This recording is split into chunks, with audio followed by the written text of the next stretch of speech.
읽어주는 동화책 거울을 나눠 가진 가실과 설시녀. 설시녀는 신라 윤리에 사는 백성의 딸이었어요. 집안은 그리 넉넉하지 못했지만 성품이 곧고 착했으며 미모 또한 출중했죠. 마을 사람들은 모이기만 하면 입을 모아 그녀를 칭찬했어요. 어쩌면 저리도 아름다울까? 그러게 말일세. 선녀가 따로 없군. 에휴, 누가 설시녀와 혼인을 할까?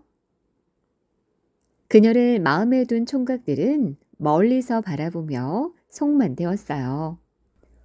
그러던 어느 날 관가의 사람들이 설시녀의 아버지를 찾아와 벼락 같은 소리를 했어요. 국경지역에 가서 나라를 지켜야 하니 떠날 준비를 하고 나오시오. 뭐요? 이렇게 늙은 내가 말이요? 나라의 법이니 어쩔 수가 없습니다. 관가 사람들의 냉정한 말에 아버지는 더 이상 할 말이 없었어요. 아버지는 걱정이 앞섰죠. 나 한 몸이야 어딜 가든 상관없다지만 혼례도 치르지 않은 딸아이는 어쩌란 말인가. 소식을 들은 설시녀도 가슴이 무너져 내리는 기분이었죠. 금세 눈물이 쏟아졌어요. 이래저래 불길한 생각이 머릿속을 어지럽혔답니다. 아버지는 이미 허약한 노인이신데 추위에 고생하시다가 일이 잘못되기라도 한다면. 설시녀는 늙은 아버지의 손을 꼭 쥐었어요. 눈에는 눈물이 그렁그렁했죠. 그런 설시녀의 손을 마주잡고 아버지는 애써 눈물을 참았어요. 그리고 도리어 딸을 달랬답니다. 나라의 명령이라니 어쩔 도리가 없구나. 너무 걱정 말거라. 아버지, 제가 대신 가면 안 될까요? 딸아이를 바라보던 아버지는 애써 미소를 지으며 말했어요. 여자 몸으로 어찌 군대에 간단 말이냐. 설사 갈 수 있다 한들 내가 너를 보내성 싶으냐? 하지만 아버지, 그곳은 춥고 험한 곳일 텐데 어찌 견디시겠습니까? 내 걱정은 하지 말거라. 오히려 나는 너를 혼자 두고 가야 한다는 게 마음에 걸리는구나. 설시녀와 아버지는 서로의 마음을 위로했어요. 그런데 이 딱한 광경을 멀리서 지켜보는 한 청년이 있었어요. 안타까운 마음으로 바라보는 청년의 이름은 가실이었어요. 가실은 이웃 마을에 살았는데 집은 가난했지만 마음씨만큼은 누구보다 고운 청년이었죠. 그도 다른 청년들처럼 남몰래 설시녀를 가슴에 품고 있었답니다. 가실은 자신이 사랑하는 설시녀가 가슴 아파하는 것을 그냥 두고 볼 수가 없었어요. 수줍음 많은 그였지만 용기를 내서 설시녀를 찾아갔죠. 그리고 담담하게 말했어요. 낭자, 내가 비록 변변치 못한 몸이나 아버님을 대신하여 국경으로 갈까 하오. 설시녀는 그 말에 깜짝 놀라 아무 대꾸도 하지 못했답니다. 설시녀는 곧 아버지에게 가실의 말을 전했어요. 아버지도 처음에는 놀라는 눈치였죠. 어찌하는 것이 좋을지 망설였어요. 그러다가 가실의 진심을 알고는 그를 불러 말했죠. 젊은이, 이 늙은이가 해야 할 일을 대신 해주겠다고 하니 고맙고 미안한 마음을 금할 수가 없다네. 아닙니다. 제가 자청한 일이오니 공연히 마음 쓰지 마십시오. 아닐세, 내가 자네 은혜를 갚고자 하니 내 딸을 아내로 삼아주게나. 그러나 고마운 마음으로 치자면 가실이 훨씬 더 컸어요. 설시녀를 위해서 한 일인데 뜻밖에도 설시녀와 혼인을 하게 되다니 가실은 마치 세상을 다 얻은 것처럼 기뻤죠. 그는 얼른 집으로 달려가 이 소식을 전했어요. 이튿날 가실은 설시녀의 집을 찾아와 혼인 날짜를 상의했죠. 가실로서는 당장이라도 혼례식을 올리고 싶었거든요. 그러나 설시녀는 가만히 고개를 저었답니다. 혼례는 사람의 일생에서 가장 중요한 일인데 어떻게 그렇게 갑자기 치를 수 있겠습니까? 저는 이미 마음을 허락한 이상 죽더라도 변하지 않을 것입니다. 먼 길을 떠나셨다가 돌아오신 후에 좋은 날을 가려서 혼례를 치러도 늦지 않을 것입니다. 가실은 두말 없이 그녀의 말에 따르기로 했어요. 곧이어 설시녀는 손거울을 꺼내 반으로 쪼개어 한쪽은 자신이 갖고 다른 한쪽은 가실에게 주었답니다. 이 거울은 우리들의 믿음을 나타내는 표시예요. 돌아오시는 날에 다시 맞추어 보기로 하죠. 가실은 떠나기 전에 자신이 기르던 말을 설신녀에게 맡기며 당부했어요. 이 말은 매우 좋은 말이오. 나중에 반드시 쓸모가 있을 것이오. 난 떠나야 하니 대신 맡아주기 바라오. 오실 때까지 정성껏 기를 것이니 염려 말고 다녀오세요. 고맙소. 말을 보면서 항상 내 마음도 기억해 주오. 여부가 있겠습니까? 가실님께서도 꼭 건강한 모습으로 돌아오신다고 약속해 주세요. 걱정 마시오. 반드시 건강한 모습으로 돌아오겠소. 드디어 가실은 국경으로 떠났어요. 설시녀는 마을 밖까지 따라 나가 가실을 배웅했답니다. 가실이 떠난 후 설시녀는 가실이 돌아오기만을 손꼽아 기다렸어요. 그런데 어찌 된 일일까요? 약속한 길이 지나도 가실은 돌아오지 않았어요. 걱정이 쌓여 잠 못 이루는 날이 늘어만 갔고 간간히 들려오는 소문은 설시녀의 마음을 더욱 불안하게 만들었죠. 국경 지역에 그 적들이 쳐들어와서 아주 힘이 드는가 봐. 군대 간 사람들 중에 제때에 돌아온 사람이 거의 없다지. 하긴 죽은 사람도 부지기수라니까 말 다 했지. 그뿐만 아니라 그런 소문들 틈에서도 가실의 소식은 한 자락도 들을 수가 없었답니다. 설시녀는 날마다 마을 어귀까지 나가 가실을 기다렸지만 가실은 보이지 않았어요. 그렇게 세월이 흘러 어느덧 6년이 지났어요. 설시녀의 아버지는 이제 가실보다 딸아이가 더 걱정이었어요. 얘야, 가실이 돌아오기로 한 날에서 벌써 몇 년이나 지났단다. 그만큼 기다렸으면 네 할도리는 다 한 것 같구나. 더 나이 들기 전에 다른 사람과 혼인하는 게 어떻겠니? 그러나 이 말을 들은 설시녀는 펄쩍 뛰며 반대했죠. 아버지, 저는 그분과 혼인을 약속했어요. 그뿐만 아니라 그분은 아버지를 대신해 전쟁터에서 그 약속을 믿고 여러 해 동안이나 배고픔과 추위를 견디며 위험한 생활을 하고 있답니다. 그런데 어떻게 제가 그 믿음을 저버리고 약속을 깨트릴 수가 있겠어요. 그러니 다시는 그런 말씀 마십시오. 설시녀는 단호하게 말했어요. 그렇지만 아버지 역시 뜻을 꺾지 않았어요. 아버지는 이미 가실이 죽었다고 생각한 것이었죠. 어느 날 설시녀의 아버지는 딸이 모르게 같은 마을에 사는 다른 남자와 혼인을 약속하고 말았답니다. 얘야, 네 혼인 날짜를 잡았단다. 그러니 이제 가실은 있도록 해라. 그 말을 들은 설시녀는 불같이 화를 냈어요. 아버지, 이런 법은 없습니다. 세상에 어떻게 그럴 수가 있습니까? 저는 죽으면 죽었지 혼인을 할 수 없습니다.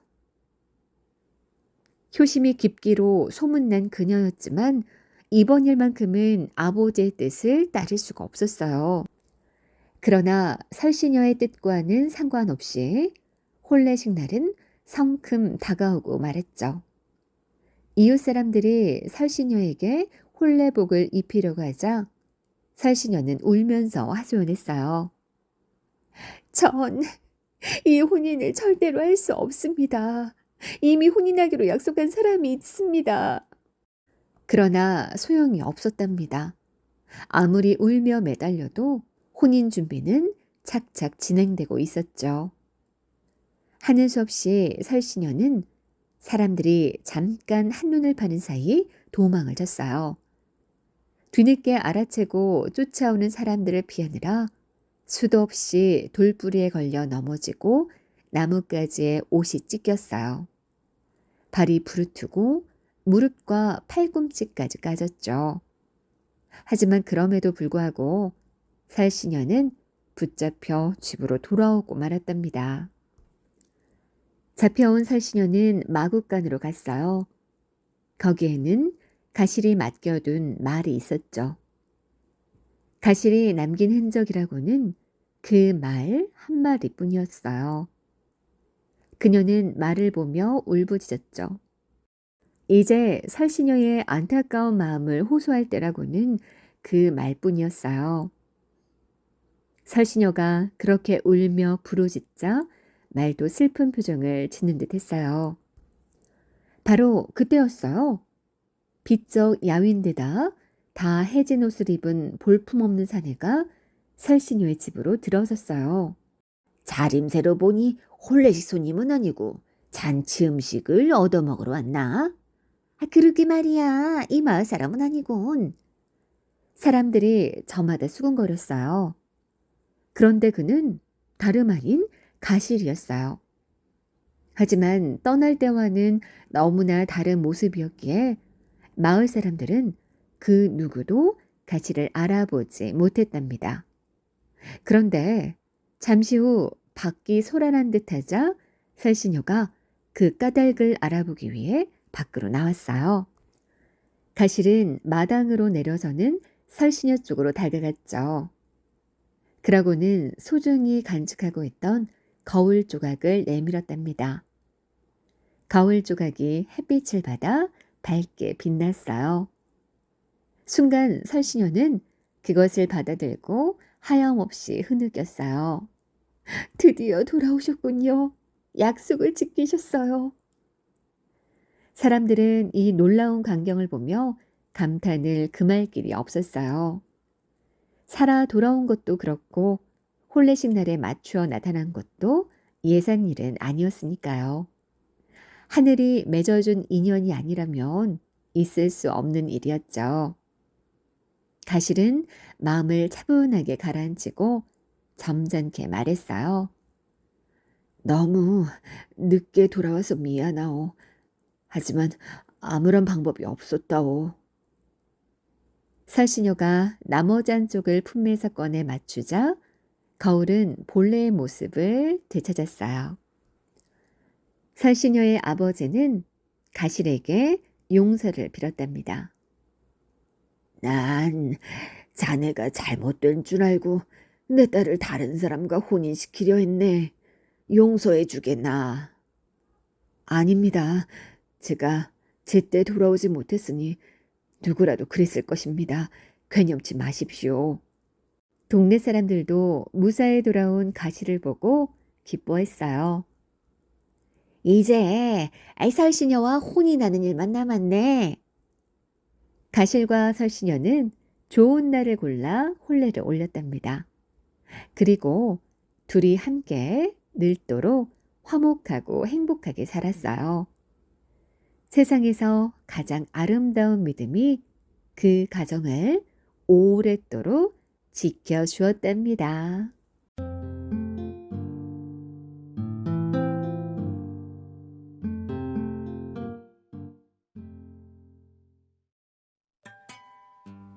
읽어주는 동화책 평강공주와 혼인한 바보 온달. 바보 온달이다. 저것 봐. 바보 온달이 가고 있어. 고구려 평강왕 때 평양성 저잣거리에서 사람들의 놀림을 받는 청년이 있었어요. 얼굴이 못나고 우스꽝스러운 데다가 입고 있는 옷이 누추하고 더러워서 영락없는 거지꼴이었죠. 하지만 마음씨만은 고와서 아주 어린아이들이 놀려도 온달은 그저 씩 웃기만 했답니다. 어른들이 장난삼아 욕을 해도 에헤헤 웃으며 손을 내밀었어요. 먹을 것을 달라는 뜻이었죠. 그러면 저잣거리의 사람들은 놀리면서도 선뜻 먹을 것을 쥐어주곤 했어요. 그러면 음식을 받아준 온달은 어디론가 쏜살같이 달려가곤 했답니다. 바로 눈먼 어머니께 음식을 가져다 드리기 위해서였어요. 온달은 비록 바보라고 놀림을 받았지만 어머니를 향한 효심은 지극하기 이를 데 없었답니다. 그 무렵 궁궐에는 울보공주가 있었어요. 시도 때도 없이 어찌나 울어대는지 궁궐안은 하루도 조용할 날이 없었죠. 소리도 카랑카랑하여 궁궐이 떠나갈 듯 했어요. 아무리 어르고 달래보아도 소용이 없었어요. 고집도 보통이 아니어서 한번 울음이 터지면 지쳐서 잠들 때까지 공주의 울음은 그칠 줄을 몰랐답니다. 그래서 평강왕은 홧김에 울보공주에게 이렇게 말하곤 했어요. 얘야, 네가 울음을 그치지 않으니 하루가 다르게 고통스럽구나. 네가 그토록 울어댄다면 거서 바보 온달에게나 시집 보낼 테다. 그런데 그렇게 아무렇게나 던진 이 말이 뒷날 평강왕을 곤혹스럽게 만들 줄은 아무도 몰랐답니다. 이윽고 공주가 16살이 되던 해였어요. 평강왕은 공주를 불러 상부 고씨에게 시집가라고 했죠. 그러자 공주는 고개를 저으며 사뭇 진지하게 말했어요. 폐하께서는 저를 온달에게 시집 본다고 하셨습니다. 농사짓는 필부도 거짓말을 말하지 않는데 하물며 나라의 주인이신 폐하께서 어찌 소녀와의 약속을 어기려 하시옵니까? 공주의 말에 평강왕은 깜짝 놀랐어요. 어이가 없어 무엇라고 대꾸해야 할지 몰랐답니다. 공주는 들어라. 침이 너를 온달에게 시집 보내겠다고 한 것은 너의 울음을 그치게 할 요량으로 한 말이니 마음에 담아두지 마라. 평강왕은 점잖게 타일렀어요. 그러나 공주는 무슨 생각에서인지 고집을 부렸어요. 그럴 수는 없사옵니다. 무엇이? 나의 말을 거역할 참이냐? 네가 진정으로 나의 말을 듣지 않겠다면 감히 내 딸이라 할 수 없으니 내 뜻대로 하여라. 화가 난 왕은 소리치며 공주를 외면했어요. 끝끝내 자신의 뜻을 굽히지 않는 공주는 궁궐을 떠나야 했어요. 공주는 그동안 모은 보물팔찌 수십 개를 보이지 않게 팔에 차고 궁궐을 나섰어요. 온달님이 사는 곳은 어떤 곳일까? 공주에게 성 바깥은 낯설고 시끄러운 곳이었어요. 왁자지껄 떠드는 저잣거리 아낙네들, 아무 곳에나 함부로 뒹구는 아이들, 목청 높여 외치는 장사꾼들. 공주는 그들 사이를 지나쳐 한 마을로 들어섰어요. 온달의 집으로 가려면 어디로 가야 합니까? 공주는 지나치는 사람들에게 물었어요. 그러자 사람들은 공주의 차림새를 위아래로 훑어보며 이상하다는 듯 바라보았죠. 저마다 별일이라는 듯 고개를 갸웃거리기도 했어요. 귀한 분 같은데 온달의 집은 왜 찾는 게요? 저기 산 너머로 가보시오. 사람들이 가르쳐 준 대로 산을 하나 넘고 꼬불꼬불 오솔길을 따라가자 금방이라도 무너질 것 같은 오두막 하나가 나타났어요. 공주는 조심스럽게 안으로 들어갔죠. 기척을 느꼈는지 눈먼 노인이 홀로 앉아 있다가 공주가 있는 쪽을 돌아보았어요. 여기가 온달님의 집인가요? 저는 온달님을 모시고 살기 위해 찾아왔습니다. 공손하게 대답한 공주는 다소곳하게 절을 올렸어요.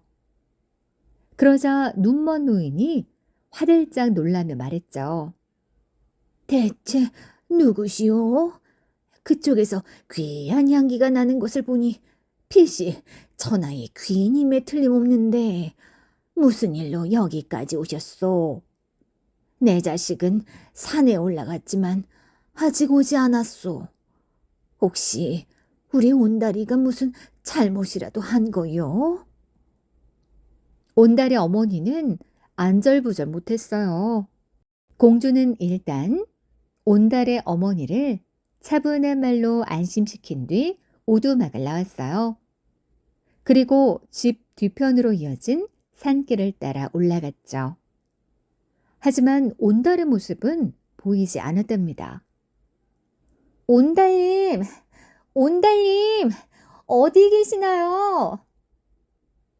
얼마나 숲길을 헤매었는지 몰라요. 다리도 아프고 이마에는 땀이 송골송골 맺혔죠. 바로 그때였어요. 숲을 헤치고 누군가 나타났죠.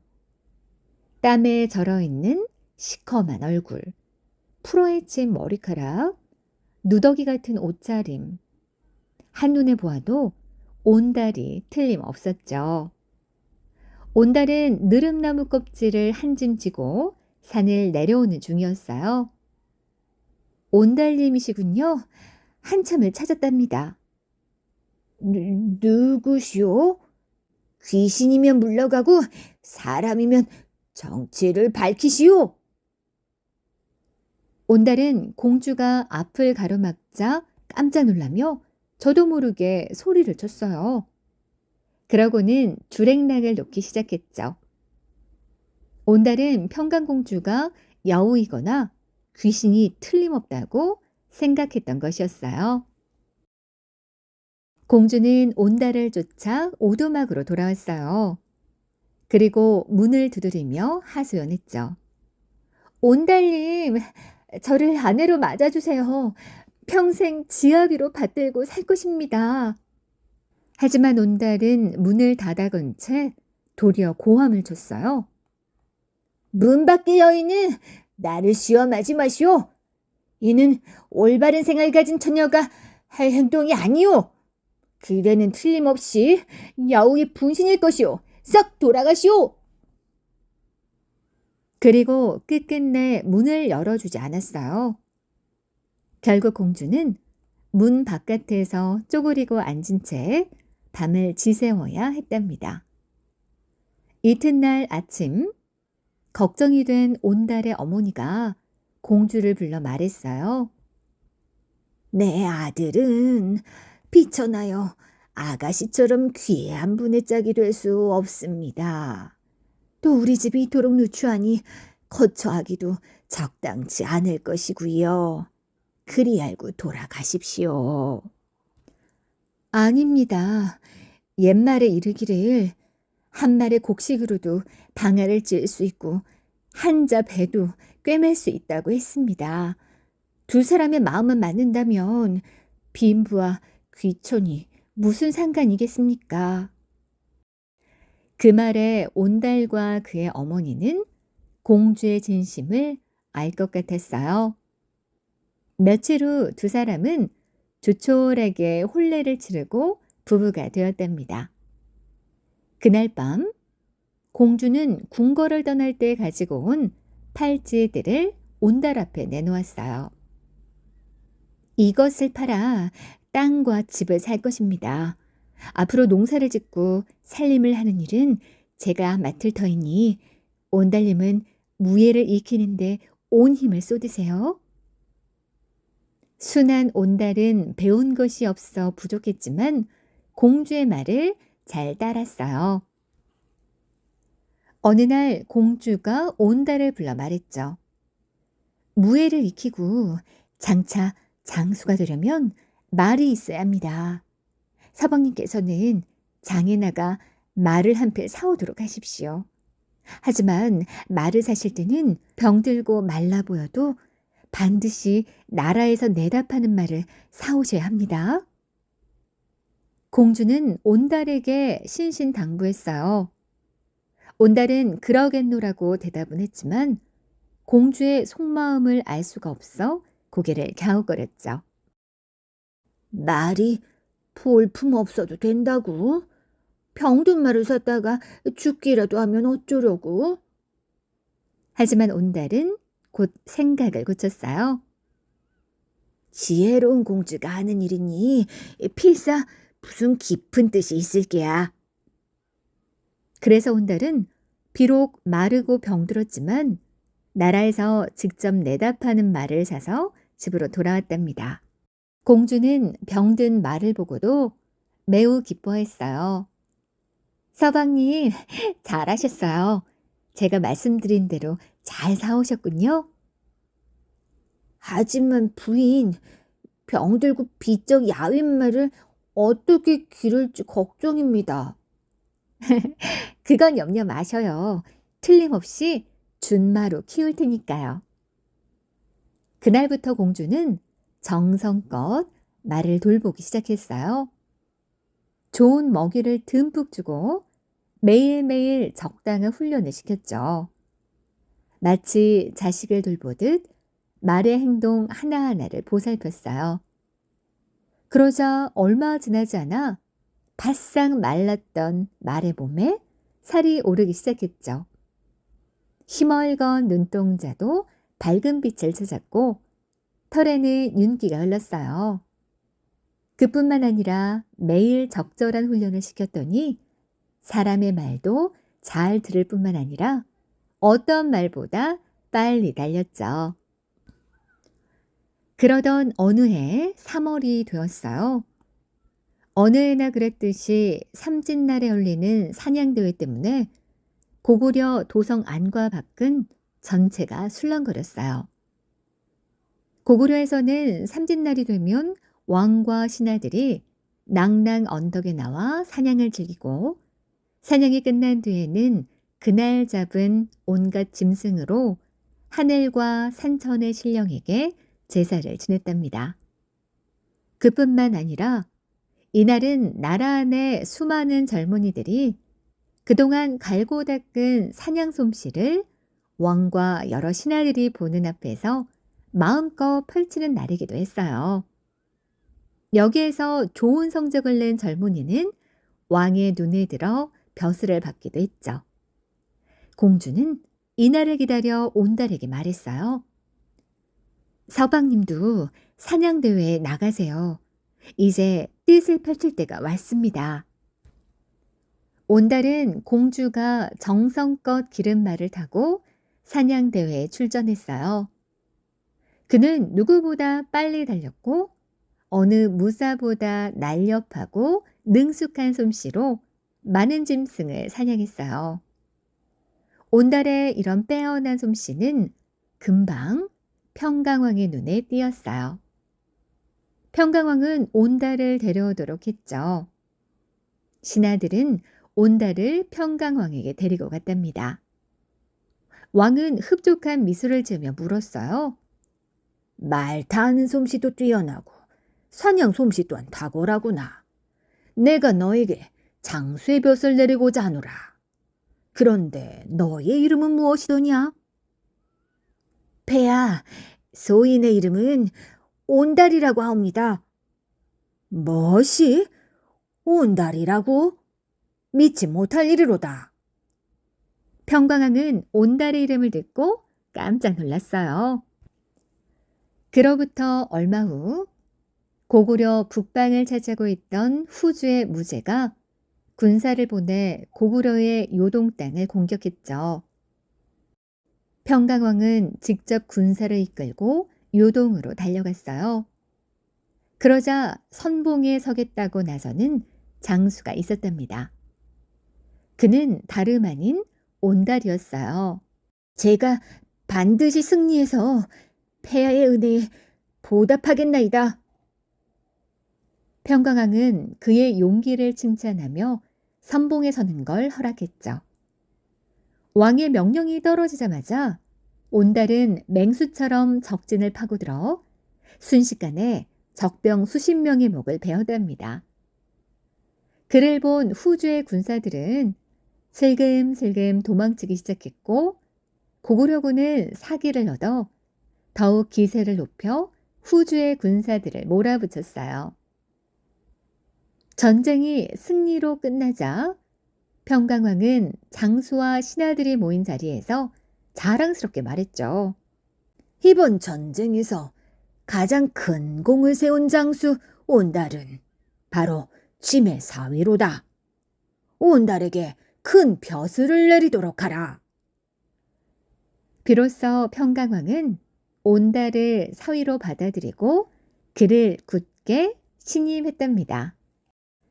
평강왕의 뒤를 이어 영양왕이 나라를 다스리던 어느 날이었어요. 온달은 영양왕을 찾아가 아뢰었죠.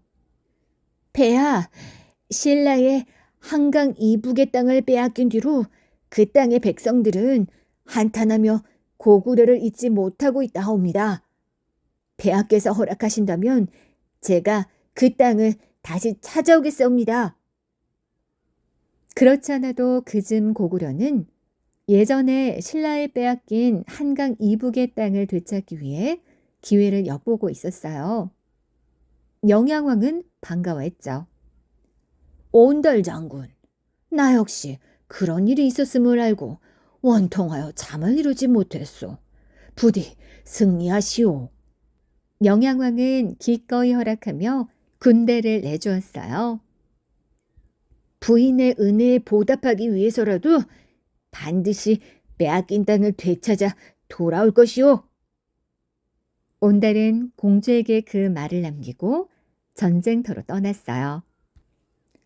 하지만 그 길이 온달에게 마지막 길이 될 줄은 아무도 몰랐답니다. 온달은 죽음을 무릅쓰고 선봉에 서서 군사들을 이끌었어요.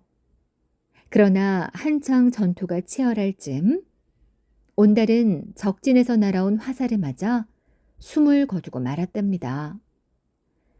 병사들과 백성들은 크게 슬퍼하며 온달의 장사를 지내려고 했어요. 그런데 이게 어찌된 일일까요? 온달의 관이 땅에 붙어버린 것처럼 꿈쩍도 하지 않는 것이었어요. 아무리 많은 사람들이 관을 들어보려고 애를 썼지만 소용이 없었어요. 그때 온달의 소식을 듣고 달려온 공주가 울면서 관을 쓰다듬었죠. 서방님, 죽고 사는 것은 하늘의 뜻으로 이미 정해졌으니 이제 그만 돌아가시지요. 그러자 신기하게도 관이 움직였고 결국 장사를 지낼 수 있었답니다.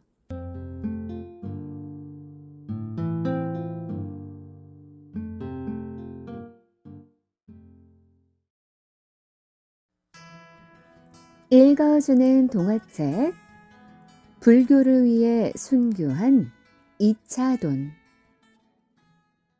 신라 제23대 법흥왕 때 이차돈이라는 사람이 살고 있었어요.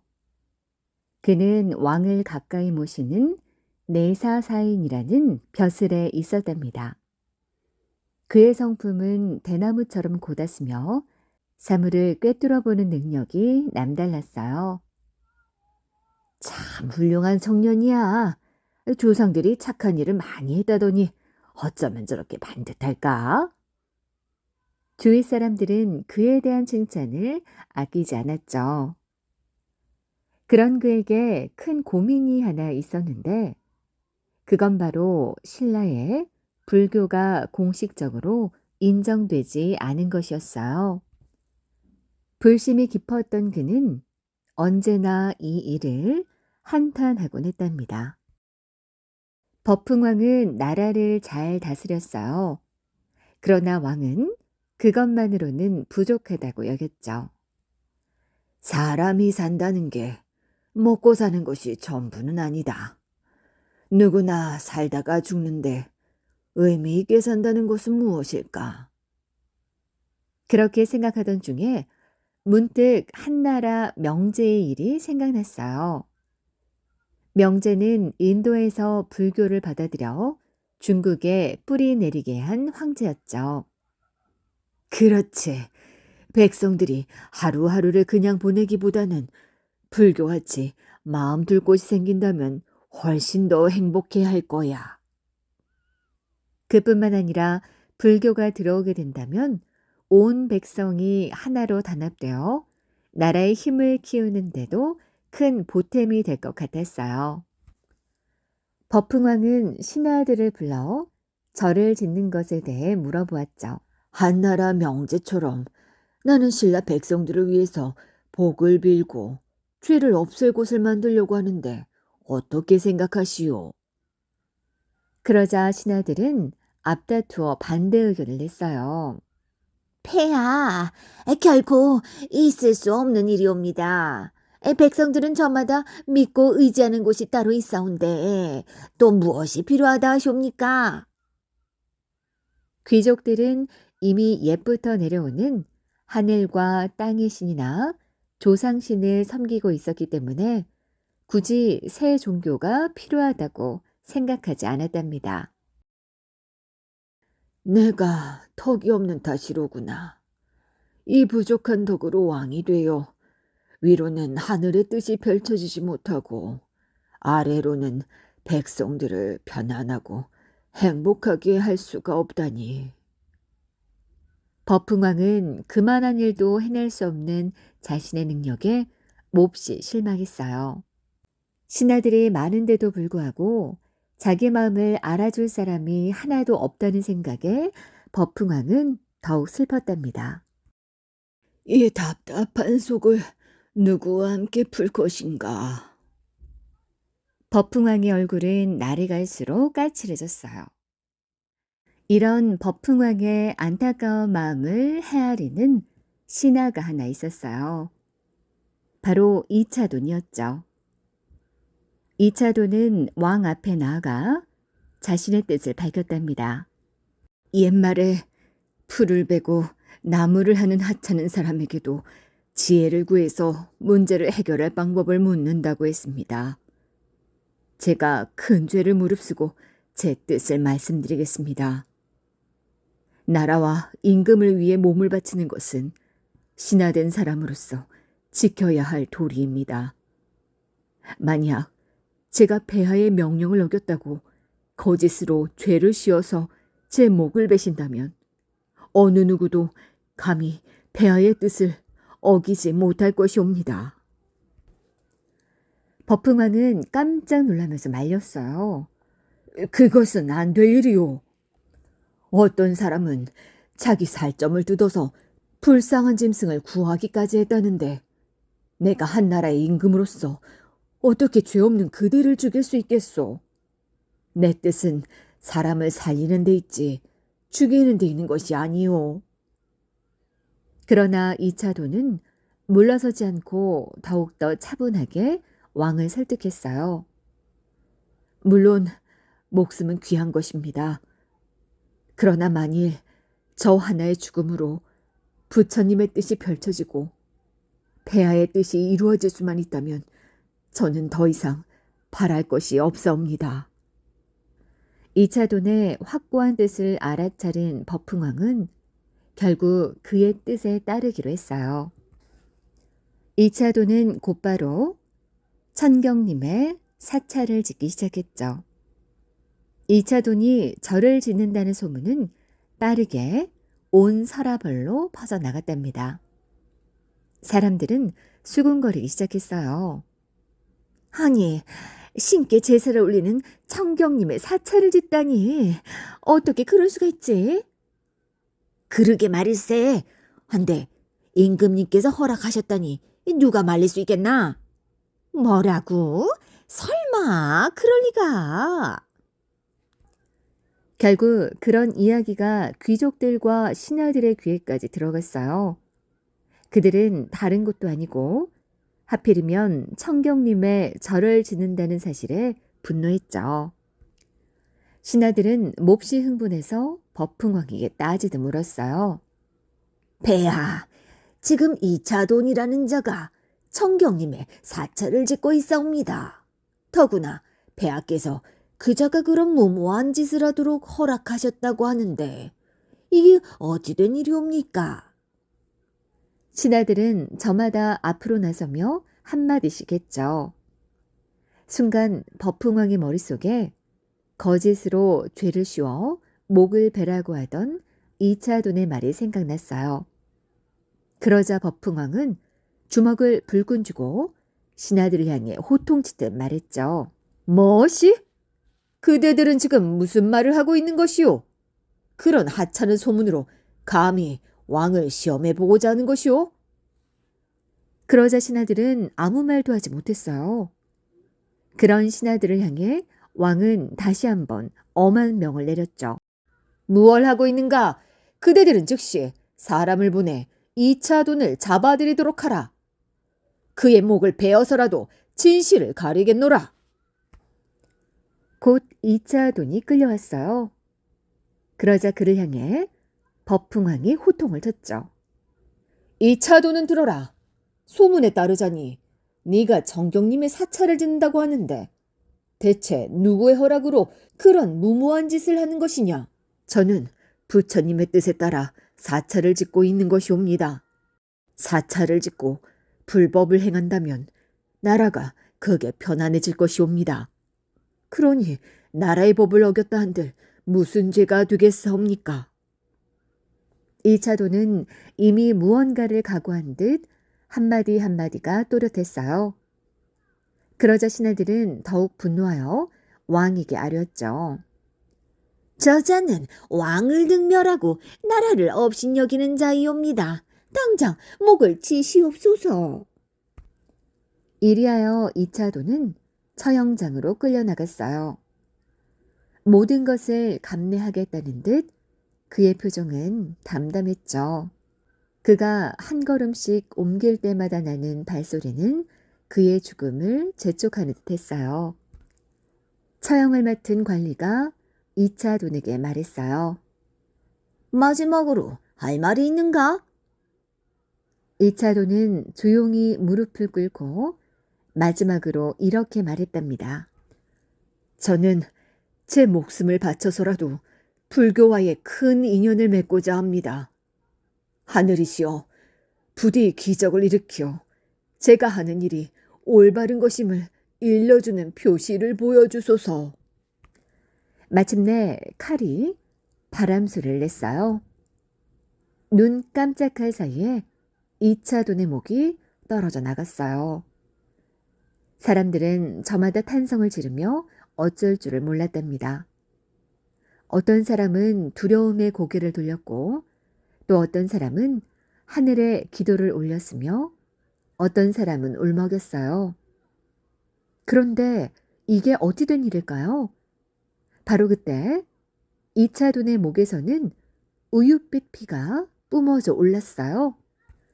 그리고 또 하나의 믿을 수 없는 광경은 이차돈의 머리가 땅으로 떨어지는 것이 아니라 아예 하늘 높이 솟아버린 것이었어요.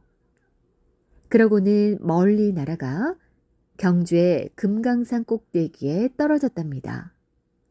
사람들은 너무 놀라 넋을 잃고 말았죠. 지금 눈앞에서 일어나는 일을 도무지 믿을 수가 없었답니다. 사람들은 비로소 이차돈이 죽기 전에 한 말을 떠올려 보았어요. 그것은 인간의 힘이 아니었던 거죠. 그뿐만이 아니었어요. 갑자기 사방이 캄캄해지면서 이내 빛이 사라졌어요. 땅은 위와 아래 사방으로 흔들렸죠. 2차 눈의 피는 꽃이 되어 빗방울처럼 후두둑 후두둑 떨어졌답니다. 버풍왕은 슬픔을 참을 길이 없었어요. 2차 돈, 그대는 끝내 이렇게 가시는구려. 왕과 신하들은 식은땀으로 옷을 흠뻑 적셨어요. 불교를 반대했던 신하들은 벌을 받게 될까봐 벌벌 떨었답니다. 그날 이후 이상한 일은 끊이지 않았어요. 갑자기 샘물이 말라붙어 물고기와 자라가 파닥파닥 뛰어올랐죠. 그리고 고든 나무가 아무 이유 없이 부러지고 원숭이들은 떼지어 울었어요. 사람들은 그제야 불교를 전파하기 위해 목숨을 바친 이차돈의 참뜻을 알았답니다. 왜 그가 죄 없이 죽임을 당했는지, 앞으로 어떻게 해야 할지를 알게 된 거죠. 이때부터 사람들은 앞다투어 불교를 믿기 시작했어요. 이후 버풍왕 때에 청경림의 털을 닦아 544년 진흥왕 때에 흑륜사를 완성하게 되었어요. 버풍왕 역시 이차돈의 은혜에 깊이 감사했는데 나중에는 왕위를 진흥왕에게 물려주고 스스로 스님이 되었답니다. 훗날 사람들은 이차돈의 머리가 떨어진 자리에 자추사라는 사찰을 세웠어요. 많은 사람들이 이차돈의 명복을 빌기 위해 이 절을 찾았다고 해요. 사람들은 이차돈을 순교자라고 하죠. 종교를 지키기 위해 목숨을 바친 사람이라는 뜻이랍니다. 누구에게나 목숨은 가장 소중한 거죠. 그러나 때로는 그 소중한 것을 바침으로써 더 큰 일을 이루려는 사람들이 있어요. 이차돈처럼 한 번 죽음으로써 영원한 가치를 산 그런 사람들 말입니다.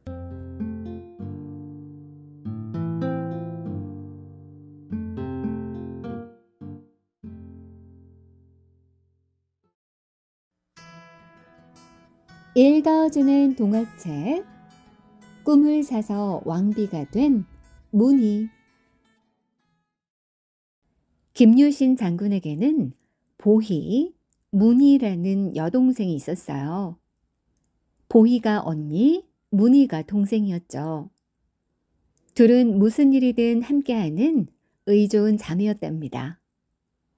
그런데 어느 날 잠에서 깬 보희의 얼굴에 수심이 가득했어요. 걱정이 된 문희는 조심스레 물었죠. 언니, 무슨 일이라도 있어요?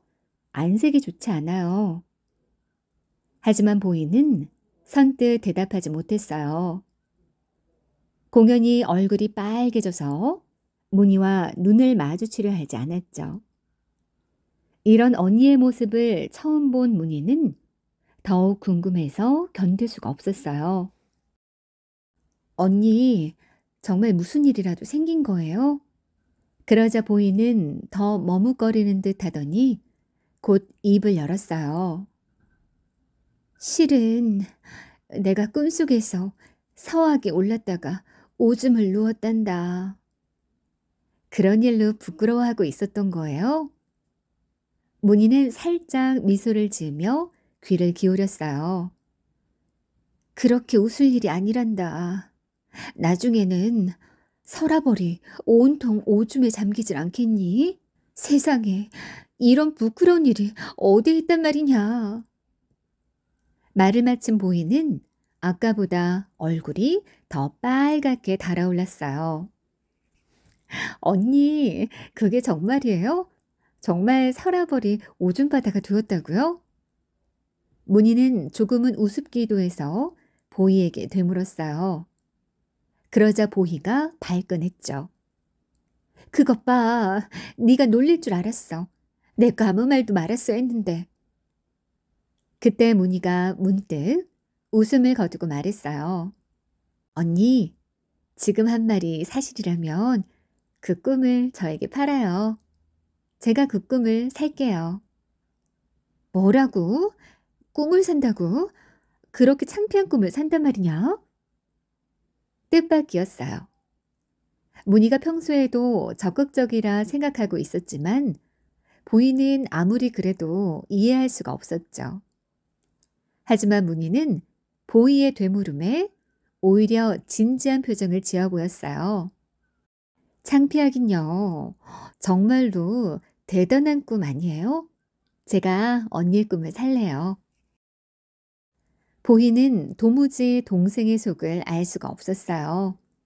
아무리 생각해도 얼굴이 화끈거리는 꿈을 사겠다니. 언니, 내가 비단 치마를 줄게요. 꿈값으로 그 정도면 모자라지 않겠죠? 아니, 네가 가장 아끼는 그 비단 치마 말이냐? 보이는 놀림을 당하는 기분마저 들었어요. 물론 장난삼아 한두 푼을 주고 꿈을 사고 파는 건 흔한 일이었죠. 하지만 아까워서 입지도 않는 비단 치마를 주겠다니 보이로서는 문희의 속내를 이해하기 어려웠죠. 굳은 표정을 보니 장난은 아닌 듯 했어요. 네 생각이 전 그렇다면 꿈을 팔게. 그 대신 절대 물러달라고 해선 안 돼. 알았지? 보이는 마다할 이유가 없다고 생각했어요. 망측한 꿈인데다가 비단 치마까지 준다니 잘된 일이라고 생각했죠. 자, 그럼 내 꿈을 던질 테니 잘 받아. 보이는 곧 문희에게 꿈을 던지는 신용을 해보였어요. 그러자 문희는 옷깃을 열어 그 꿈을 받는 척 흉내를 냈죠. 그런 뒤 두 사람은 마주보며 씩 웃었어요. 보이는 비단 치마를 얻어서 기뻤고 문희는 아주 특별한 꿈을 얻어서 뿌듯했어요. 그로부터 열흘이 지났어요. 마침 이날은 오기일이었죠. 사람들이 찰밥을 지어 까마귀에게 제사를 지내며 모든 일에 조심하는 날이었어요. 바로 그날 김유신은 김춘추를 초대했죠. 춘추공, 모처럼 만났는데 우리 죽국이나 하면서 즐기는 게 어떻겠소? 오기일에 죽국이라. 사실 김춘추는 그다지 내키지 않았죠. 하지만 둘도 없는 벗인 김유신의 제안을 뿌리칠 수가 없었어요. 두 사람은 모처럼 공을 차며 한나절을 유쾌하게 보냈죠. 그런데 무슨 생각을 했던 것일까요? 한창 놀던 중에 김유신은 슬그머니 김춘추의 옷자락을 밟았어요. 그런 탓에 김춘추의 옷고름이 툭 떨어져 나갔죠. 아이쿠, 이걸 어쩌지? 춘추공, 옷고름이 떨어졌소이다. 이거 참으로 미안하게 되었소. 김유신은 일부러 한 짓임에도 불구하고 모른 채 하며 공연히 호들갑을 떨었어요. 김춘추는 그다지 기분이 좋지 않았죠. 오늘이 오기일이란 생각이 들었기 때문이에요. 하지만 드러내놓고 언짢아할 수는 없는 일이었죠. 괜찮네. 뭐 이런 걸 가지고 호들갑인가. 하지만 김유신은 김춘추의 마음을 읽어내고 위로하는 듯 말했어요. 춘추공, 너무 걱정하지 마시오. 마침 여동생들이 집에 있으니 꿰매달라고 하면 될 것이오. 김효신은 사양하는 김춘추를 데리고 한사코 집 안채로 들어갔어요. 그리고 먼저 첫째 누이 동생 보이에게 가서 말했죠. 보이야, 어쩌다 보니 춘추공에 옷고름이 떨어졌구나. 내가 좀 꿰매 주었으면 하는데 할 수 있겠느냐? 그러나 보이는 뽀로통한 얼굴로 잘라 말했죠. 오라버니, 안 될 말이옵니다. 그렇게 하찮은 일로 어찌 귀한 분 곁에 갈 수 있겠사옵니까? 그러자 김유신의 얼굴이 약간 일그러졌어요. 웬일인지 적잖이 실망하는 눈빛이었죠. 그렇다면 하는 수 없구나. 문희에게 부탁하는 수밖에. 김효 씨는 문희를 찾아가 말했어요. 문희야, 내가 실수로 춘추공의 옷고름을 떨어뜨렸구나. 내가 춘추공의 옷고름을 달아주어야겠다. 문희는 김효신의 얼굴을 잠시 쳐다보았죠. 문희는 그의 표정에서 무슨 뜻을 읽었음인지 잠시 주저하는 듯 하더니 곧 마음을 바꾸어 선뜻 승낙했어요. 어찌 제가 오라버니 청을 거절하겠사옵니까? 춘추공을 이쪽으로 들라 하시지요. 미련한 솜씨요나 소녀가 해보겠사옵니다. 곧 김춘추는 문희의 방으로 들어갔어요. 문희는 김춘추의 옷을 받아들고 떨어진 옷고름을 꿰매기 시작했죠. 김춘추는 다소곳이 앉아서 바느질을 하는 문희를 이따금씩 바라보면서 뜻모를 미소를 짓곤 했죠. 자태가 참 곱기도 하구나. 수수하면서도 온화한 표정이 훗날 현모양처가 돼 기품이 서려 있지 않은가. 게다가 바느질하는 손놀림 하나하나를 보니 정성이 가득한 곳이 속이 깊은 처녀임에 틀림없어. 김춘추는 어느새 문희에게 마음이 끌리고 있었던 거죠. 자신도 모르게 자꾸만 문희 쪽을 바라보던 김춘추는 얼굴이 붉어졌어요. 아무 말도 할 수 없었지만 문희도 마찬가지였죠. 문희는 김춘추의 우아하고 수려한 풍모에 이미 마음을 빼앗긴 터였어요. 그러다 보니 어느새 두 사람은 가까이 지내는 사이가 되고 말았답니다. 두 사람은 그날 이후에도 아무도 모르게 만나 사랑을 나누곤 했어요. 그로부터 서너 달이 지난 후 문희는 자신의 몸에 이상이 있음을 알고 소스라치게 놀랐죠. 배가 불러오기 시작한 거예요. 처음에는 부끄러워서 말하지 않았지만 시간이 지날수록 속일 수 없게 되었죠. 문희는 오랫동안 고민하다가 어쩔 수 없이 김효신 앞에 무릎을 꿇고 말했어요. 오라버니 용서하십시오. 전이의 몸으로 아이를 가졌습니다. 뭐시? 그게 사실이냐? 네가 몸가짐을 어떻게 했기에 처녀가 아이를 가진 게냐? 김효신은 얼굴을 붉히며 문희를 호되게 나무랐어요. 그러자 문희는 울음을 터뜨렸죠. 오라버니, 소녀는 어찌해야 좋단 말이옵니까? 괘씸한 것, 가문을 더럽힌 내 죄를 혹독하게 물을 것이다. 또 얼마의 나날들이 지났어요. 마침 선덕여왕이 경주의 남산에 행차한다는 소식이 들렸죠. 김효신은 무슨 생각을 하고 있었던지 아랫사람들에게 급히 명령했어요. 문희가 전이의 몸으로 아이를 가져 우리 집안의 명예를 더럽혔다. 오늘 그 죄를 물을 것이니 앞마당에 장작불을 지피도록 해라. 김효신의 목소리는 집 안팎으로 쩌렁쩌렁 울렸죠. 그 서슬푸른 명령에 아랫사람들은 다른 때보다도 분주히 움직였어요. 집안의 식구들도 깜짝 놀라 급히 마당으로 달려나왔지만 아무도 김효신을 말릴 수는 없었죠. 마당에 쌓은 장작더미는 곧 연기를 내며 타오르기 시작했어요. 문희는 그 곁에서 흐느끼고만 있었답니다. 바로 그 무렵 선덕여왕과 김춘추는 여러 신하들과 함께 남산 위를 거닐고 있었어요. 여왕은 오래지 않아 도성 안에서 뽀얀 연기가 피어오르는 것을 발견했죠. 선덕여왕은 연기가 나는 이유를 알아오도록 신하들에게 명령했어요. 얼마 후 한 신하가 달려와 머리를 조아리고 여왕에게 말했죠. 아래옵기 황송하오나 화랑유신이 누이 동생을 화영시키려 피운 불이라옵니다. 뭐시? 그게 무슨 해괴한 말이냐? 대체 그 이유가 무엇이더냐? 선덕여왕은 깜짝 놀라 물었어요. 다름이 아니었고 누이 동생이 처녀의 몸으로 아이를 가졌기 때문이라 하옵니다. 그때 여왕 옆에서 발을 동동 구르며 당황해하는 사람이 있었어요. 바로 김춘추였죠. 선덕여왕은 다시 신하들에게 물었어요. 그럼 문희의 뱃속에 있는 아이의 아비가 누구라더냐? 순간 김춘추의 낯빛이 희게 변했어요. 온몸이 얼어붙는 듯했고 심장이 오그라드는 기분이었죠.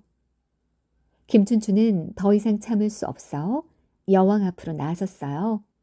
폐하, 소인이 그 몹쓸 아비옵니다. 허허, 김춘추공이 그런 무책임한 짓을 하였더란 말이오? 그러면 대체 지금 여기서 무얼 하고 있는 게요? 어서 달려가 김유신의 누이부터 구해야 하지 않겠소? 여왕은 깜짝 놀라더니 곧 김춘추에게 호통을 쳤어요. 김춘추는 여왕의 말이 끝나자마자 재빨리 김유신의 집을 향해 말을 달렸죠. 김유신공, 멈추시오. 임금님의 명령이오. 김춘추는 김유신의 집으로 뛰어들어가면서 외쳤어요. 일단 문희를 구해낸 뒤 김춘추는 김유신에게 약속했죠. 김유신공, 내가 잘못했소. 문희를 나의 아내로 맞을 것이니 화형을 멈추시오. 다행히 문희는 목숨을 건질 수 있었어요. 문희는 김춘추의 품에 안겨 눈물을 흘렸답니다. 얼마 후 김춘추와 문희는 혼인을 했어요. 비로소 김유신은 뿌듯한 미소를 지었답니다. 세월이 흘러 선덕여왕과 진덕여왕이 세상을 떠나자 그 뒤를 이어 김춘추가 신라의 제29대 태종 무열왕이 되었어요. 문희는 김춘추와의 사이에서 문무왕을 비롯해서 인문, 문왕, 노차, 지경, 개원 등을 낳았답니다. 뒷날 사람들은 문희가 보이에게서 비단 치마를 주고 꿈을 사서 왕비가 되었다며 놀라워 했답니다.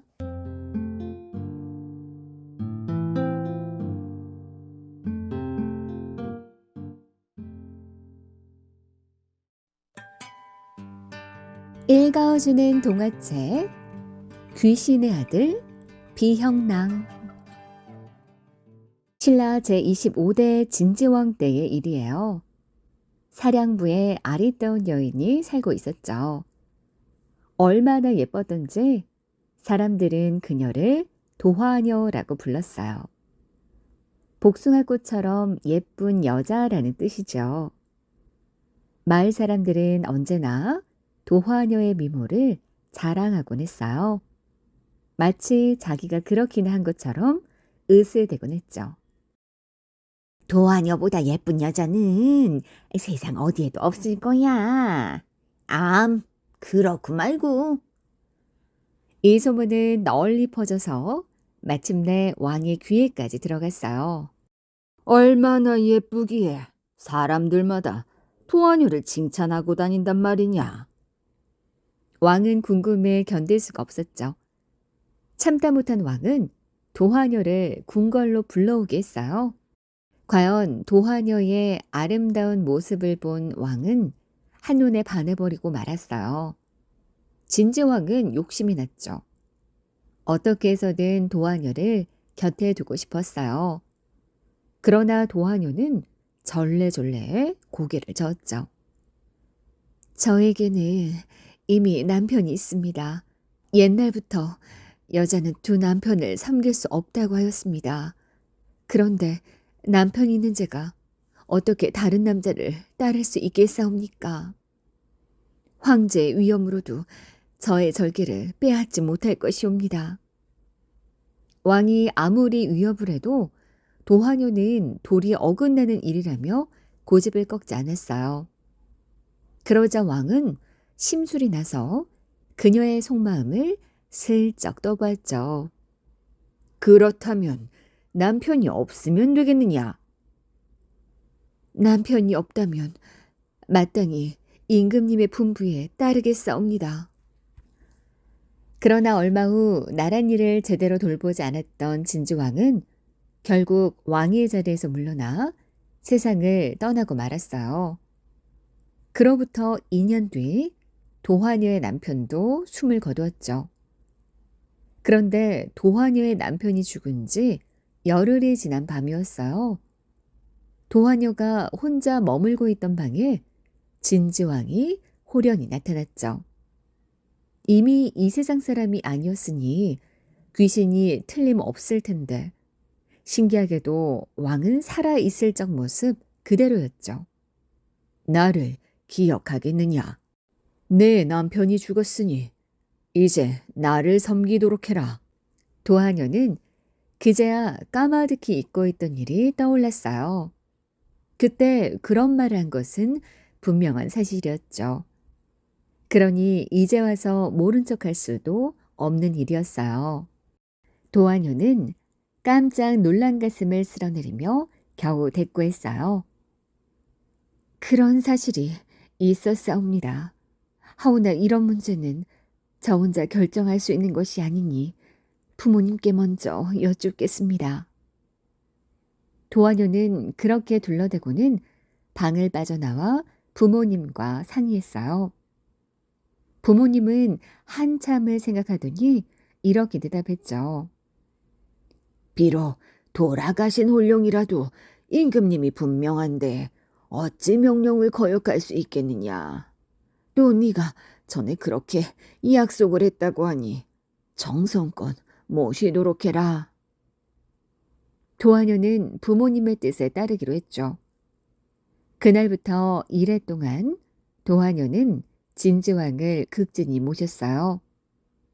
그동안 오색구름이 도하녀의 집을 덮고 아름다운 향기가 방 안에 가득했죠.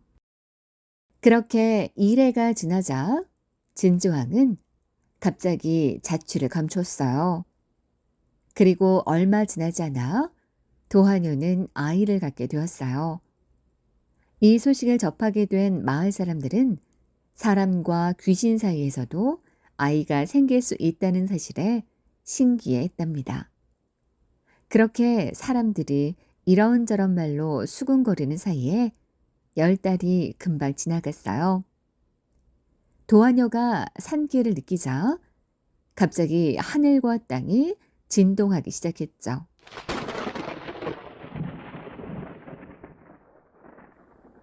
도하녀는 덜컥 겁이 났어요. 이러다가 혹시라도 아이에게 무슨 일이 생기진 않을까 걱정이 되었던 거죠. 하지만 다행스럽게도 아이에게는 아무 일도 일어나지 않았어요. 도하녀는 무사히 건강한 사내 아이를 낳았는데 이 아이가 바로 비형랑이에요. 그로부터 얼마 후 소문은 도하녀의 마을은 물론 온 나라에까지 금세 퍼져나갔죠. 진주왕의 뒤를 이어 임금의 자리에 오른 진평왕에게도 그 믿을 수 없는 이야기가 전해졌어요. 그것 참 신기한 일이로구나. 아이를 데려와 보도록 해라. 진평왕은 비영랑을 데려다 궁궐에서 키우기로 했어요. 만약 소문이 사실이라면 그 아이는 틀림없이 신라왕족의 혈통이므로 당연히 그래야 한다고 생각했죠. 게다가 귀신의 자식이라면 어떤 특별한 능력이 있는지도 궁금했어요. 비영랑이 15살이 되자 왕은 큰 기대를 갖고 그에게 집사라는 벼슬을 내렸어요. 그러나 비형랑의 생활은 그다지 바람직한 편이 아니었죠. 귀신의 자식이라 그런지 아무래도 낮보다는 밤이 더 편했던 그는 밤마다 먼 곳으로 가서 놀다가 새벽 이슬을 맞고서야 돌아오곤 했어요. 처음에는 아무도 그런 사실을 눈치채지 못했지만 몇몇 신하들이 그런 사실을 알게 되었고 마침내 진평왕의 귀에도 들어가고 말았지요.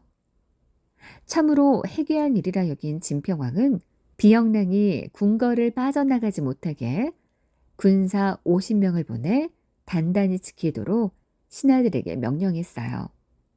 그러나 아무 소용이 없었죠.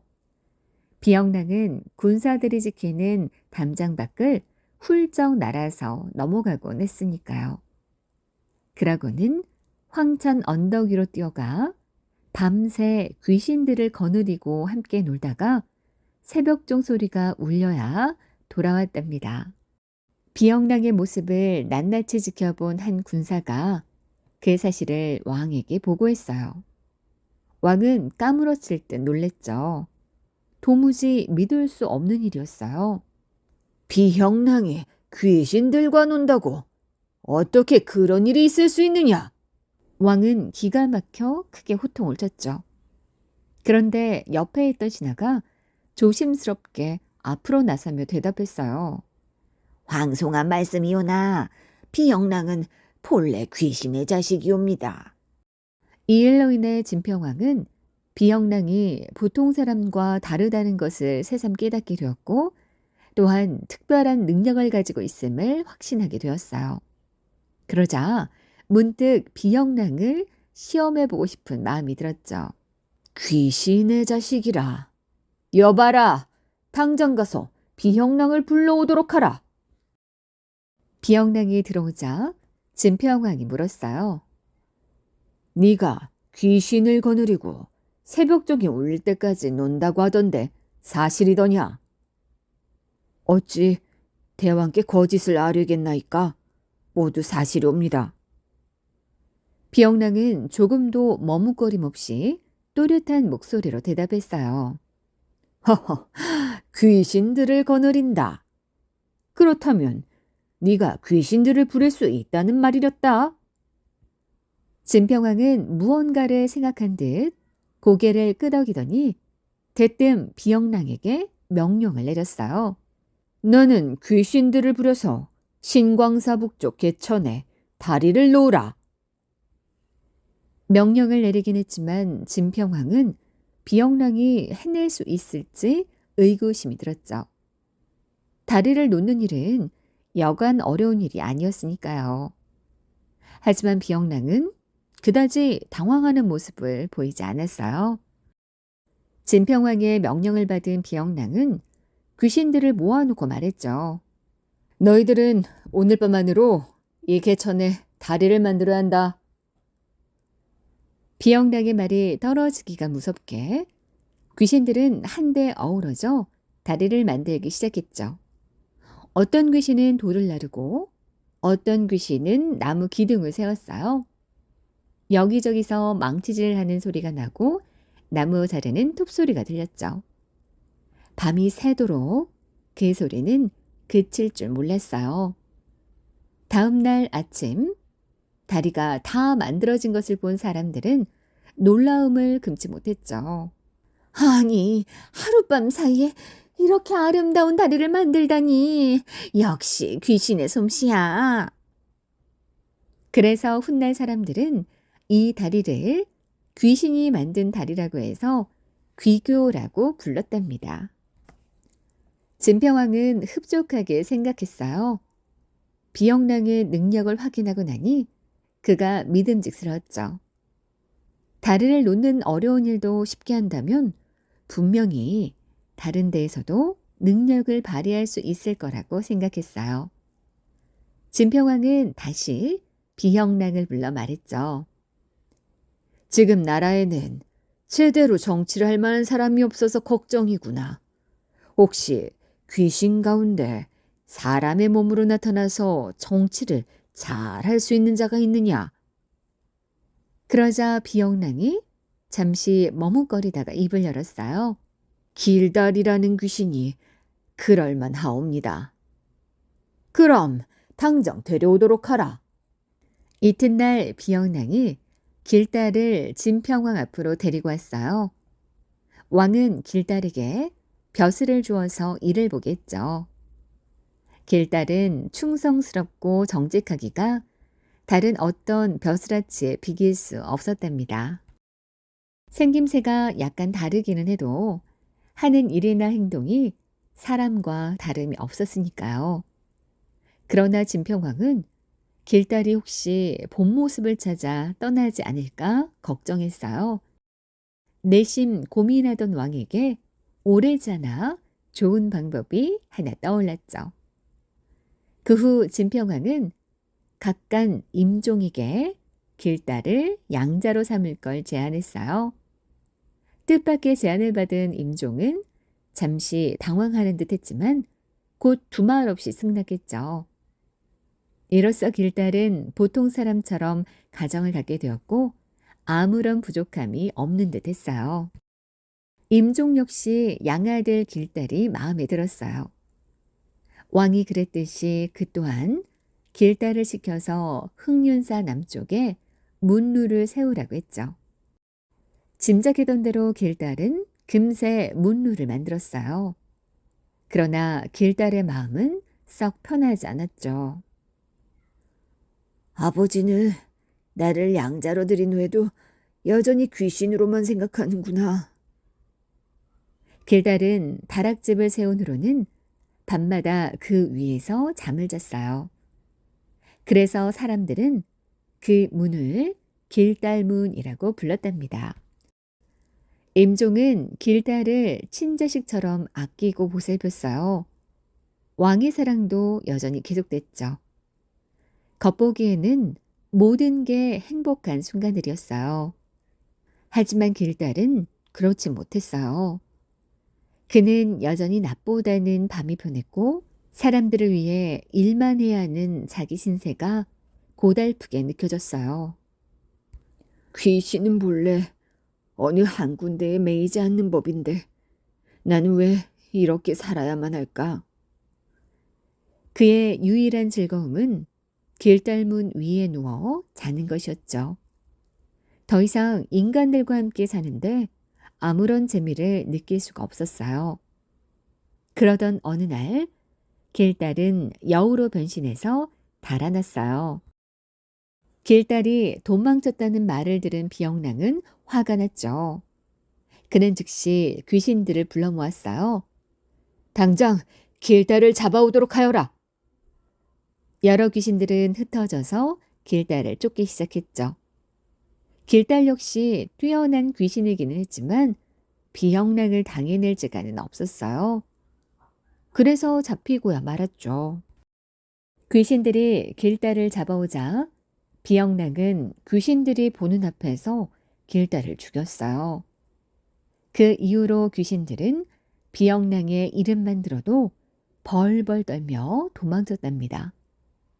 사람들이 이를 두고 시를 지었는데 그때부터 그 시를 집에 붙여두어서 귀신을 쫓는 풍습이 생겼다고 해요. 그 내용은 이랬어요. 성스러운 임금의 넋이 아들을 낳았으니 비영랑의 집이 바로 여기로구나. 날고 뛰는 온갖 귀신들아. 이곳엘랑 아예 머물지 마라.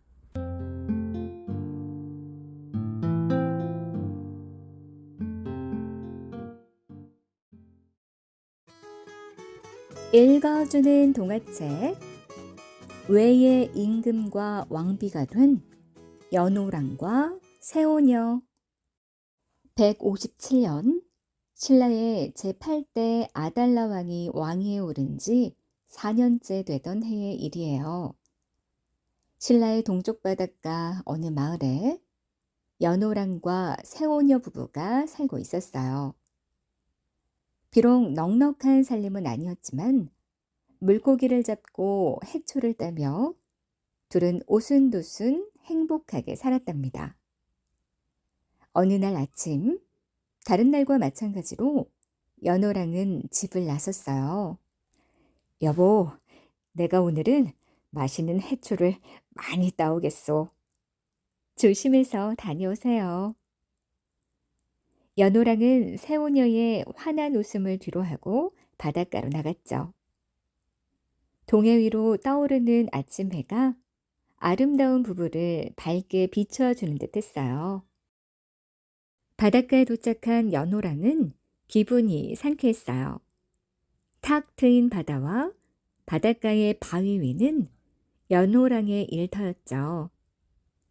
남들이 보기에는 사방이 바위투성이인 바닷가지만 그에게는 그곳이 매년 풍년이 드는 논밭과 같았어요.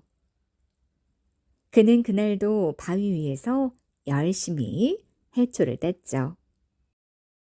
아무리 따도 언제나 딸 것이 있다는 건 하늘이 내린 복이라 생각하며 열심히 땄어요. 기쁜 마음으로 일하다 보니 콧노래도 절로 나왔죠. 그때였어요. 연호랑은 바위가 조금씩 조금씩 움직이는 느낌에 정신이 번쩍 들었죠. 황급히 주변을 둘러본 연호랑은 깜짝 놀라 바위 위에 주저앉고 말았어요. 조금 전까지 바닷가에 있었는데 어느새 넓은 바다 한가운데 둥둥 떠 있는 게 아니겠어요? 아니, 이럴 수가. 바위가 어떻게 여기까지 온 거지? 해초를 따는데 너무 열중했던 연호랑은 바위가 조금씩 움직이는 것도 모르고 있었던 거죠. 연호랑은 바위에서 뛰어내려 집으로 가고 싶었지만 헤엄쳐 가기에는 이미 너무 멀리 와버려 그럴 수 없었답니다. 한참이 지나도 바위는 멈추지 않았어요. 해 뜨는 동쪽을 향해 계속 떠내려갔죠. 도대체 이 바위는 어디로 가고 있는 걸까? 연호랑은 점점 불안해졌어요. 깊은 바다와 거친 파도도 무섭고 혼자 연호랑을 기다릴 새우녀도 걱정이 됐죠. 새우녀가 지금쯤 나를 찾고 있을 텐데. 사랑하는 새우녀를 생각하니 연호랑은 마음이 아파서 견딜 수가 없었어요. 그러나 연호랑의 걱정에는 아랑곳 없이 바위는 더욱 멀리 멀리 흘러갔죠. 얼마나 많은 시간이 흘렀을까요? 바다 저 멀리로 조그맣게 육지가 보였어요. 연호랑을 태운 바위는 거기에 다다리자 거짓말처럼 멈췄죠. 마침내 육지에 도착한 연호랑은 어쩔 줄 몰라 두리번거렸어요. 도대체 여기가 어디지? 분명 신라는 아니야. 그때 한 무리의 사람들이 다가왔어요. 그들은 연호랑을 보자마자 몸을 굽혀 인사를 올렸죠. 그들에게 연호랑이 물었어요. 여기가 어딥니까? 사람들이 입을 모아 대답했죠. 외나라입니다. 외나라라고요? 아니, 어떻게 이런 일이? 연호랑은 자신은 신라 사람이며 바위가 스스로 움직여 외나라까지 오게 된 사실을 모두 이야기해 주었어요. 그러자 사람들은 다시 한번 연호랑에게 절을 하며 간절히 청했죠. 당신께서는 하늘이 저희에게 보내주신 분입니다. 그렇지 않다면 어떻게 바위를 타고 바다를 건너오실 수 있겠습니까? 연호랑은 두 손을 흔들며 사양했지만 사람들은 외나라의 왕이 되어주기를 거듭 청했어요. 연호랑은 그들을 찬찬히 훑어보았죠. 그들의 표정은 순수했어요. 그리고 진지했죠.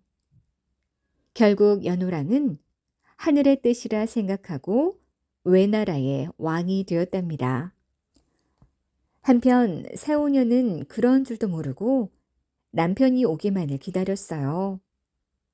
하루가 지나고 이틀이 지나도 연호랑은 돌아오지 않았죠. 새우녀는 틈만 나면 바닷가로 나가 연호랑을 찾아보았어요. 연호랑님, 연호랑님, 도대체 어디에 계시나요? 그러나 그 어디에서도 연호랑의 자취를 찾아볼 수 없었죠. 바다는 텅 비어 있었고 더욱 넓어 보였어요. 연호랑이 바다 저편 어딘가에 있다는 생각은 꿈에도 못하고 그렇게 쓸쓸하게 걷고 또 걸었어요. 그럴수록 연호랑에 대한 생각은 더욱 간절해졌죠. 새우녀는 몸이 지칠 대로 지쳤어요. 이제 풀 한 포기 줄 힘도 남지 않은 듯 너무 지쳐 바위 위에 털썩 주저앉았죠. 넋을 놓고 앉아있던 새우녀는 그때 모래밭에 놓여있는 신발 한 켤레를 보게 되었어요. 이것은 눈물 사이로 희뿌옇게 보이는 그것은 바로 연호랑의 신발이었죠. 새우녀는 신발을 부둥켜 안고 슬피 울었어요. 새우녀가 한참을 울고 있는데 바위가 조금씩 움직이기 시작했어요. 그리고 점점 빠르게 움직여 눈 깜짝할 사이에 먼 바다로 나와 있었죠. 아니, 이럴 수가, 바위가 움직이다니. 새우녀는 사방을 둘러보았어요. 주위는 온통 시퍼런 바다였죠. 섬 하나 보이지 않는 넓고 넓은 바다였어요. 새우녀는 너무나 무섭고 두려워 연호랑의 신발을 꼭 껴안고 엎드려서 바위가 멈추기만을 기도했어요. 새우녀를 태운 바위가 육지에 다다르자 드디어 멈췄어요. 새우녀는 조심스레 육지로 내려왔죠. 주변을 둘러보았지만 아무도 보이지 않았어요. 누구 없나요? 아무도 안 계신가요? 멀리서 그 모습을 본 외나라 사람은 연호랑에게 이 사실을 알렸죠. 어떤 여인이 바위를 타고 왔습니다. 마치 전에 임금님이 그러셨던 것과 똑같습니다. 연호랑은 그 사람이 분명 새우녀일 것이라고 생각하고 사람들을 이끌고 바닷가로 갔답니다. 새우녀, 드디어 이렇게 왔군요. 낯익은 목소리에 고개를 돌린 새우녀는 깜짝 놀랐어요. 꿈에도 그리던 연호랑이 많은 사람들을 거느리고 눈앞에 서 있었던 거예요. 부부는 감격하여 서로를 꼭 끌어안았어요. 그 모습을 지켜보던 외나라 사람들은 환호성을 지르며 새우녀를 반겼죠. 이리하여 새우녀는 왕비가 되었답니다. 한편 신라에서는 큰일이 벌어졌어요. 해와 달이 빛을 잃어 세상이 온통 깜깜해져 버린 거예요. 아달라 왕은 온 나라가 어둠에 휩싸이자 걱정이 이만저만이 아니었죠. 내가 무슨 잘못을 저질렀기에 이런 괴상한 일이 생긴단 말인가. 하늘이 얼마나 노하였으면 해와 달이 빛을 잃었을까. 그러나 며칠이 지나도록 해와 달의 빛은 돌아오지 않았어요. 왕은 고심 끝에 천문을 관측해 점을 치는 벼슬아치인 일관을 불렀죠. 이 문제는 인간의 능력으로는 도저히 풀 수 없을 것만 같았기 때문이에요. 잠시 후 일관이 들어오자 왕이 먼저 물었죠. 도대체 왜 해와 달의 빛이 사라진 것이오? 일관은 점을 친 후 이렇게 대답했어요. 아래옵기 황공하오나 신라에서 해와 달의 전기가 사라져 버렸기 때문입니다. 왕은 무슨 말을 하는지 통 알 수가 없었어요. 허허, 그것이 무슨 말이오? 동해 바닷가에 살던 부부가 외나라로 가서 왕과 왕비가 되었답니다. 그래서 해와 달의 전기가 외나라로 옮겨간 듯 하옵니다. 그렇다면 어서 외나라로 가서 우리의 사정을 이야기하고 도움을 청하도록 하시오. 신하들은 연호랑과 세오녀를 데려오기 위해 급히 외나라로 향했어요. 연호랑은 사신 일행을 반갑고 정중하게 맞았죠. 사신은 연호랑에게 그간의 사정을 말하고 왕의 부탁도 함께 전했어요. 어서 준비하셔서 신라로 돌아가시지요. 그러나 연호랑은 그렇게 할 수 없었어요. 자신이 외나라의 왕으로 있는 건 자기의 뜻이 아니었기 때문이죠. 연호랑은 한 가지 방법을 일러주었어요. 돌아갈 수 없습니다. 하늘이 한 일이니 내 어찌 거역할 수 있겠소. 그 대신 왕비가 직접 짠 비단을 줄 테니 이 비단을 놓고 하늘에 제사를 지내시오. 사신은 세오녀가 짠 비단을 들고 서둘러 신라로 돌아왔어요. 연호랑의 말을 전해 들은 왕은 세오녀가 직접 짠 고운 비단을 바치며 하늘에 제사를 올렸어요. 그러자 동해 바닷가에서 시작된 빗무리가 온 나라 내에 환하게 쏟아졌죠. 낮에 뜨는 해는 이처럼 밝았고 밤에 뜨는 달 역시 환하게 세상을 비추었답니다. 신라 사람들은 그 비단을 나라의 보물로 삼고 잘 간직했어요. 그리고 하늘에 제사를 지낸 땅을 해를 맞이한 곳이란 뜻에서 영일현이라고 불렀답니다.